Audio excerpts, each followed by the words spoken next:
Tena mtazamaji, katika jamii ya Wamasai rangi nyekundu sio tu mavazi bali ni alama ya ujasiri, ulinzi na utambulisho. Ni rangi ambayo ina maana ya kina, ikiwakilisha damu, nguvu na uhusiano wa karibu kati ya binadamu na mifugo wao. Lakini je, ni kwa nini hasa Wamasai wanaikubali rangi hii zaidi ya nyingine? Toby Meso ana maelezo zaidi. Katika jamii ya Wamasai rangi nyekundu ina maana kubwa hivyo kwamba inaashiria ujasiri na ulinzi. Lakini je, ni kwa nini hasa wanaihusisha na utamaduni wao? Hebu tusikie kutoka kwao wenyewe.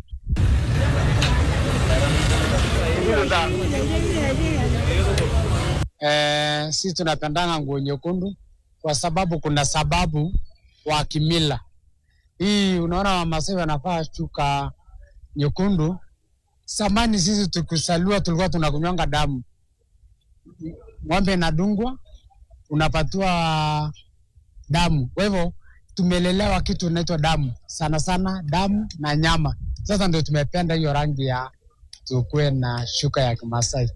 Sasa nafaa nguo ya Maasai.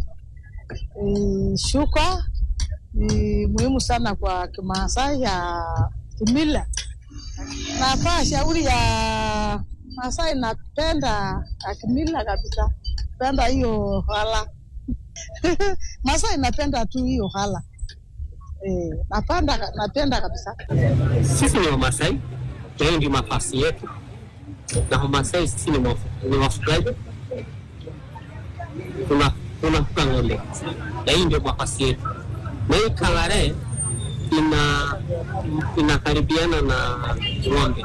Na hivyo ndivyo rangi nyekundu imeendelea kuwa ishara ya fahari, ujasiri na utambulisho wa jamii ya Wamasai. Kutoka Narok, mimi ni Toby Meso, NTV Mashinani.